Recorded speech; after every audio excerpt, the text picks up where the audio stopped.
boobu ñun ñëpp am nañ ko ndax quand même ñu ngi sant yàlla bu baax a baax xamuñu coup d'état Sénégal mais fekkee nañ coup d'état yu bëri dans la sous-région yu bëri fekkee nañ ko et gis nañ aussi en réalité la mooy nan lay nuróol waaw et pour la première fois quand même ñu gis koo xam ne nee nañ moom mooy jël téléphone am di woo nit ñi di wax ne dafa am coup d'état ba pare di woo nit ñi di leen informer ba pare di leen wax ne moom mu ngi en sécurité et par extraordinaire même pas 24 heures ñu ne ko mu ngi Sénégal même pas 24 heures ñu ne mu ngi Sénégal même pas 3-4 jours ñu ne def nañ gouvernement bi et par le plus grand des hasards ñi nekk ci gouvernement bi ñëpp waa kanam lañ te moom lañ coup d'état oui xanaa nag wax dëgg yàlla bu kii nit di coup d'état kay kuy coup d'état mooy ku faru toog yow mooy ku faru toog yow mais et puis yow ñu coup d'état ba pare yow maanaam ñi nekk ci gouvernement bi yëpp ce sont des fidèles à toi te yow lañ coup d'état donc mu xaw a vraisemblable mu nekk loo xam ne kenn gëmu ko léegi bi loolu amee dafa am des choses yoo xam ne bon déjà pour dellu si waat si état bi ñu ne xam nga Guinée-Bissau dafa nekk benn pays frontalier à notre pays et ñun suñu frontière sud bi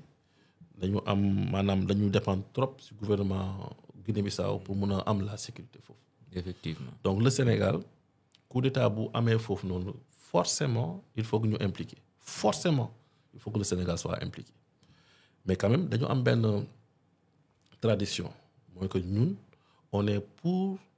le droit constitutionnel wala pour maanaam li nga xam ne moom mooy respect de la constitution voilà loolu lañu mës a taxawee d'ailleurs c'est pour ce respect là d'ailleurs que même bi problème amee Mali malgré que c'était le peuple moo soulevé woon après les militaires jël le pouvoir ñun quand la CEDEAO s'est rangé pour ñu dellusiwaat IBK ñun dañu rangé wala IBK alors que suñu intérêt moom xëy na woon sax moo nekkoon bañ a def loolu ndax le trafic bi nga xam ne ak le port de Dakar ñu ngi koy am ak Mali mu nekk suñu intérêt léegi aussi mu am un autre fait mooy que ne ce qu'on appelle la ceinture de sécurité moom mooy les pays limitrophes du Sénégal quasiment yëpp xaw ma na sell mu yëpp ay militaires ñoo fa nekk à part la Mauritanie bi nga xam ne sax moo amoon coup d'état mais après sañ del soit constitution le Mali la Guinée-Bissau yëpp pratiquement ay ku ñoo fa nekk donc ñun encore bu ñu jëlee aussi boo poussé tuuti l'insécurité bu am boo poussé tuuti si Afrique bi donc ñun on est un des rares pays sinon le seul bi nga xam ne ñu ngi ci ba léegi respect de la constitution de voilà yooyu noonu. L'ordre constitutionnel. De l'ordre constitutionnel voilà c'est le terme que je cherchais de l'ordre constitutionnel donc ñun mënuñu insensible à un coup d'état en Guinée-Bissau c'est pas possible moom mënul nekk maintenant pour que l'ordre constitutionnel revienne ñun dañu jàpp ne war nañ mën a jouer ci coup boobu et Mballo n'était pas bon bu fekkoon dafa amoon un coup réel boo xam ne ñëpp gis nañ coup d'état peut-être que on aurait pu l'accueillir au Sénégal mais pour faire revenir l'ordre constitutionnel mënuñ ko woon accepter fii nii c'était pas possible man je pense même que celui qu'on devait accueillir c'est Diaz moom la ñu war a accueillir Fernando Diaz moom la ñu war a accueillir jox ko la sécurité qu'il faut comme ni ñu defee woon Amadou Barrow bu Gambie bi fi Yaya Jammeh bañee commencement il avait accepté finalement mu bëgg andi tànk bukki dañu andi ambassade bi le prêter serment le prêter serment donc le Sénégal a été là jox ko sécurité accompagner ko fexe bokk ci négociation yi bu baax ba Yaya Jammeh demee ñu yóbbuwaat ko foofu avec nos militaires ñoo sécuriser ko teg ko foofu mu dem di liggéey tranquillement man je pense que on devrait avoir la même attitude pour la Guinée-Bissau donc Fernando Diaz moom la ñu war a accueillir au Sénégal jéem a waxtaan ak jungle bi fa nekk ak la CEDEAO ak l'organisation sous-régionale bu ñu fexe ba ñu ko delloowaatee ci say prérogatives et mun a jëlaat man sama ko ni ko Sonko waxee assemblée nationale yow diplomate de carrière nga ni mu ko waxee assemblée nationale amul lenn lu mu wane ci jiitum réew mi ci foo xam ne moom lañ ci waroon a déglu parce que taxaw assemblée nationale en tant que premier ministre ne mbir mi combine la ci jamono joo xam ne mi ngi ne këtt ne jonn te ko ba nga koy wax kookoo ngi ci dëkk ba toog am na sax ñu wax ne da koo dégg rek ne damay dem parce que finalement xam na ne li premier ministre bu wax kon ci ay tappale dong la nekk est-ce que premier ministre moo waroon wax li combine la ci assemblée nationale. waaw xam nga premier ministre nag moom moo nekkoon assemblée keroog du président de la république moom moo nekkoon assemblée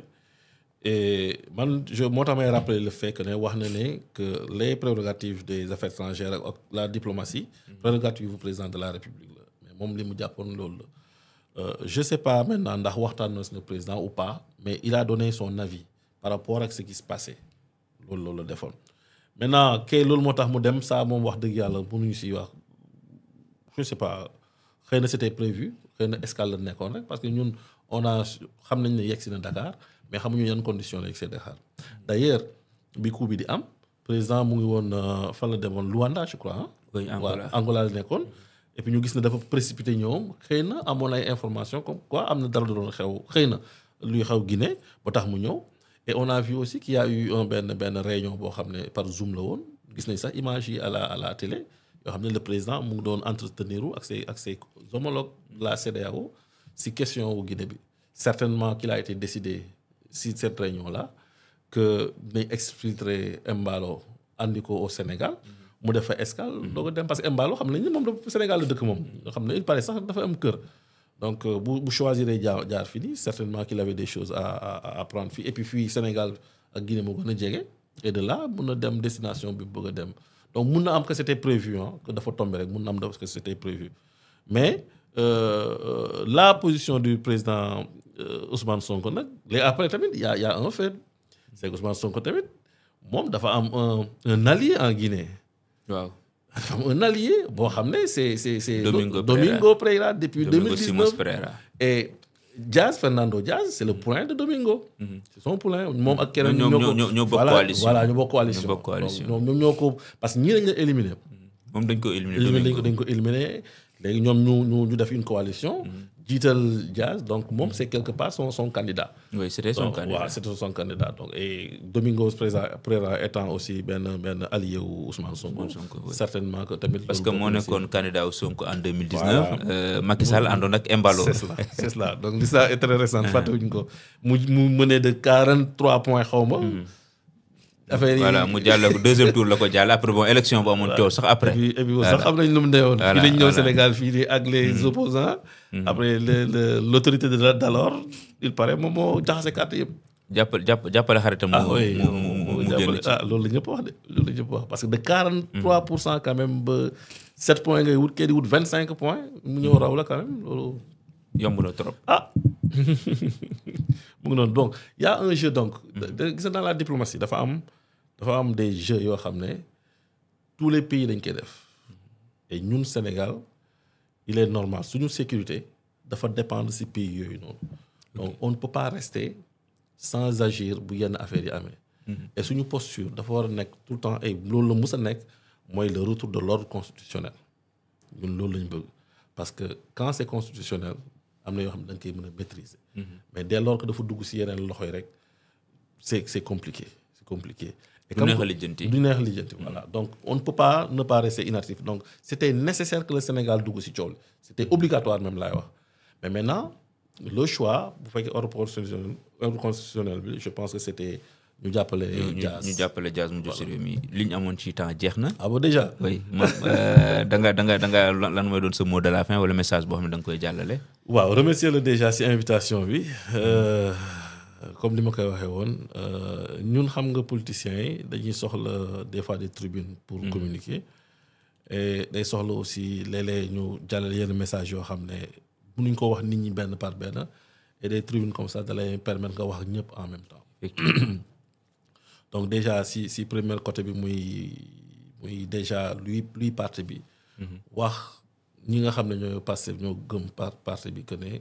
Pastef mu ngi fi mu nekkoon ba tey amul dara loo xam ne wàññeeku na si au contraire sax dañuy yokk ndax coow li nga xam ne traversé nañ ko c'était quelque part ça un mal pour un bien. man dama gëm ne dañu siy gën a fortifié wu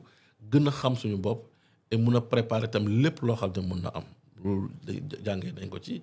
et suñu président aussi muy président Ousmane Sonko wanati nañu aussi xam-xamam ci politique. wanati nañu ay acteurs ci politique. et gis nañu ne sénégalais yi tey lañ ko gën a bëgg donc ñu am ci satisfaction bu yaatu ñu profité di wax di ñaan suñu frère Bassirou Diomaye Faye di président de la République nekkoon na ñëw suñu musul jóge ci parti bi ndax loolu la ñu wax jógewul ci parti bi mais ñu ngi koy ñaan mu gën a dëggal boppam ci parti bi mu xam ne ñun ñi nga xam ne ñoo nekk Pastef luñ ko nangul luñ ko mënal ak luñ ko pare defal amul kenn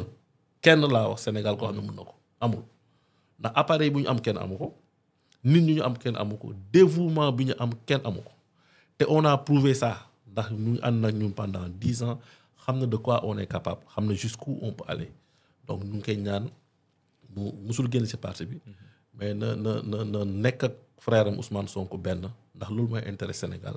loolu mooy intérêt li nga xam ne moom mooy patriote yëpp ci beneen wàll gi moom mooy li nga xam ne xew na Guinée-Bissau ñu ñaan yàlla